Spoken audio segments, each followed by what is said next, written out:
video on chemistry. So resonance and aromaticity. So what do you mean by aromatic compounds? So aromatic rings, so I'll just write a statement. Aromatic ring,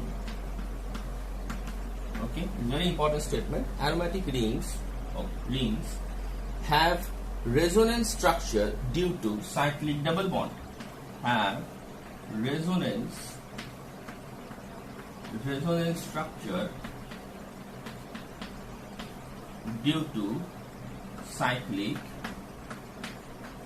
double bond. Now this is very important statement. Why? Because in order to achieve aromaticity, a compound should have resonating structures or resonance in them.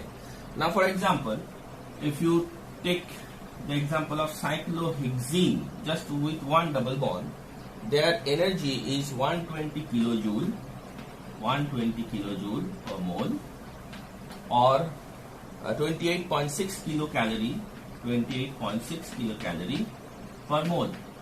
Okay, but the same if you go for two more double bond, so that become your benzene with three more double bond. So ideally it must reach to 360 kilojoule per mole, but it is not. It's becoming only 150 kilojoule per mole, or it become 36 kilocalorie per mole. So why this great difference? Is because of the concept resonance energy. Okay, so this is very important concept. Now for benzene is it 36 kilocalorie per mole. Now for naphthalene you have 61 kilocalorie per mole. Okay, then the next thing is you have anthracene, which is 84. Anthracene is 84 kilocalorie per mole, and the phenanthrene is having 92 kilocalorie per mole. So why there is a question why phenanthrene is greater aromatic in nature than anthracene? Because it's having higher resonating energy. Resonance stabilization is high, 92 kilocalorie per mole. Okay. Similarly, if you have furan you have 16 kilocalorie per mole. Then pyrrole you have only 22 kilocalorie per mole. Even imidazole, pyrrole and imidazole having the both resonating stabilization.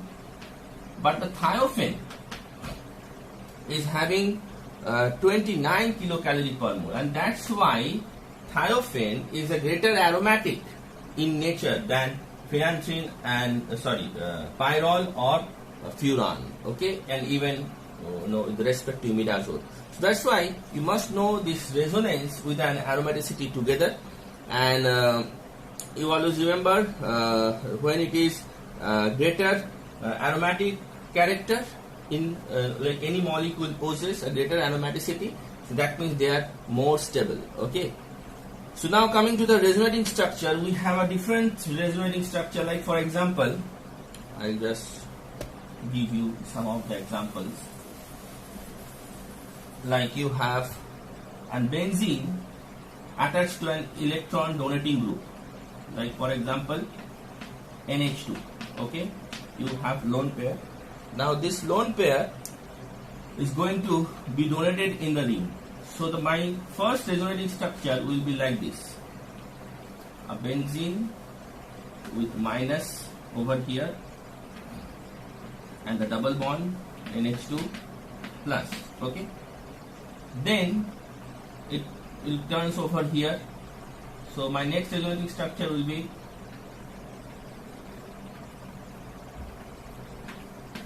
double bond NH2 plus and this minus. And ultimately it will come over here again, and you have minus over here,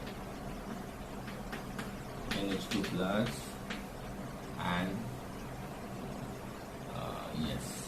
And then later, if it is coming back, then NH2, that lone pair is going to be on its head, So my resonating structure, the last resonating structure will be like this.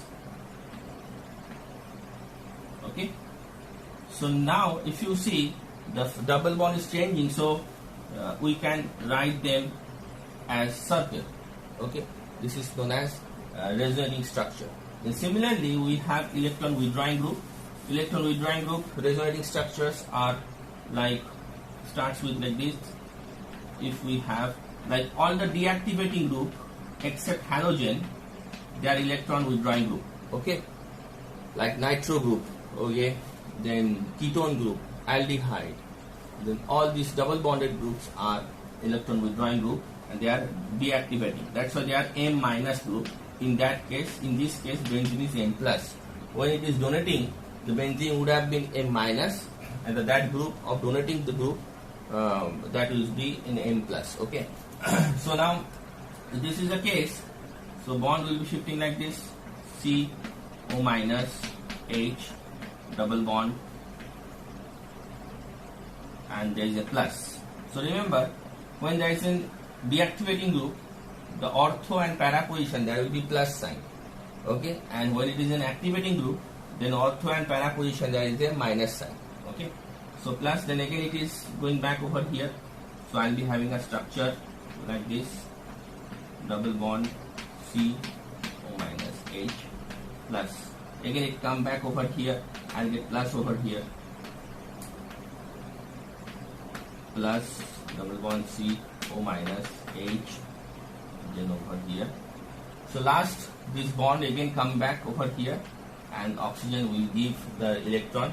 So you will get the same structure with a alternate double bond, and as a result we can write also a circle. Okay.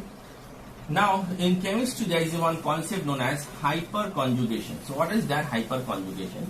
We just see hyperconjugation when the benzene is attached to, this is hyperconjugation.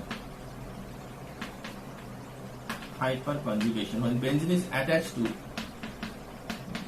a functional group which do not contain any lone pair of electron, or they are not highly electronegative, so that they can withdraw the electrons from benzene. Okay.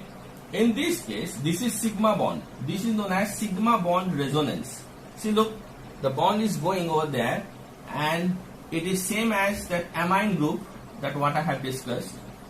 But the thing is, over here, the carbon won't be positive, because the H plus will be expelled.